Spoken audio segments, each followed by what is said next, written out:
This is a weird story, but stay with me for a moment. Charles Darwin lived in a place called Down House, which is now a museum in honor of the incredibly slow writer and high school dropout. And because it was his home for such a long time, and also the place where he wrote Origin of Species, there was lots of animal stuff around. If you are unfamiliar with that book, it's the one that upset people who think that a human hand was designed perfectly to hold a banana by some old guy who lives in clouds. But it is essentially the key book that changed how the world thought about evolution. But outside of that, Darwin was also a dad. And he was a dad who hoarded weird shit around the house and lived off his old man's money.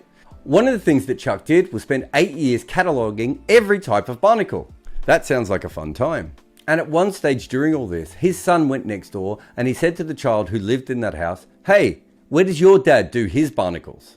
It's one of my favorite stories ever because it shows how much of what we think is normal is just what we have seen around us. It reminded me of another story I heard once about how women's toilets in public places are often designed wrong because most architects are men.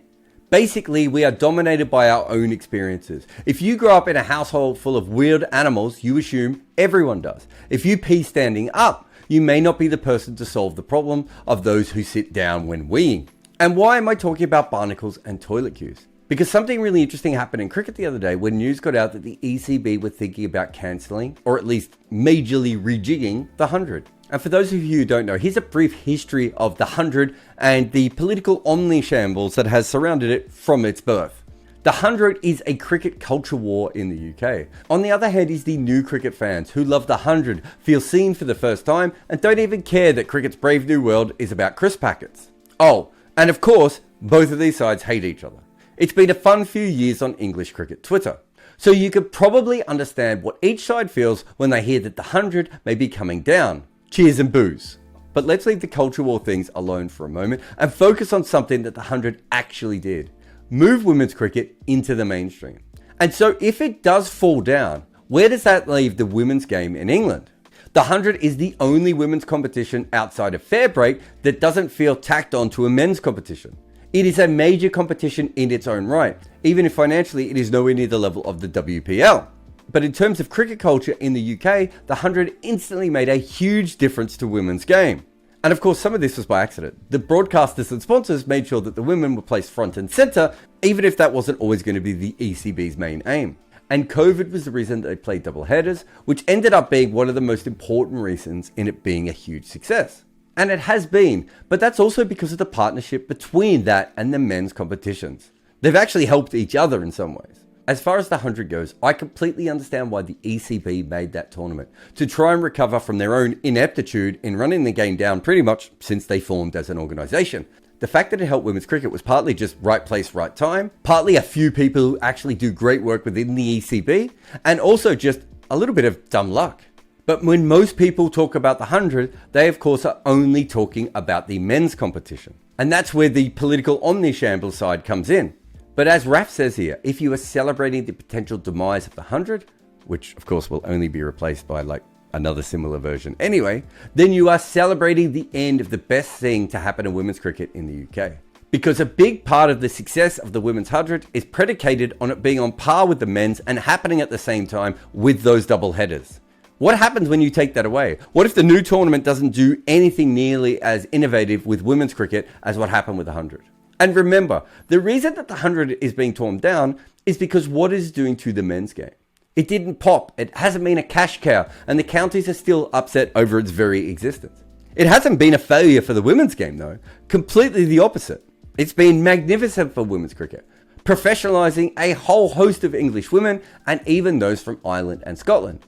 Rachel Hayhoe-Flint existing and paying the English women to represent their country were big pluses, but nothing moved the needle like the 100 had. And you want to know how backward women's domestic cricket was before? In 2018, the Middlesex women played their first home game at Lord's. They literally let schoolboys and club cricketers out there for hundreds of years before that. In fact, the Lord's members didn't care at all that the Middlesex women never played there, but when the MCC tried to dump a school game, the members protested. That is where the women's game was sitting. That is why it was so surprising that people weren't really talking about the women's 100 as much.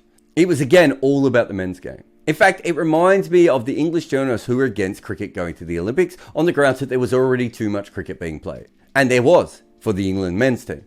Not their women. not for associate nations, and certainly not for disabled cricketers around the world. I mean, you could argue that outside the top 10 men's teams and 5 or so women's teams, there is nowhere near enough cricket play. But when you talk about cricket to many people, they think about their men's national side as if all other cricket doesn't exist. And you may be wondering why I'm bringing all this up. I certainly don't care that much about a tournament that shaved 20 balls off as a stupid marketing gimmick instead of just reducing time by bowling 10 overs at one end in a row and then 10 overs at the other end.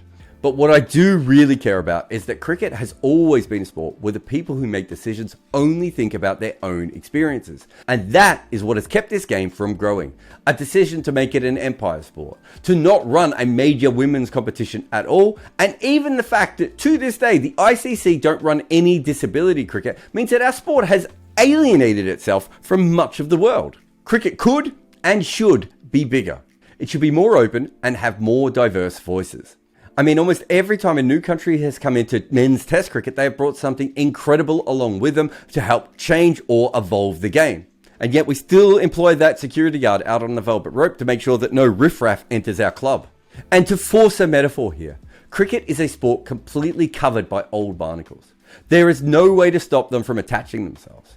But if you don't treat them, they will eventually damage your boat. At a certain point, you must adapt or die.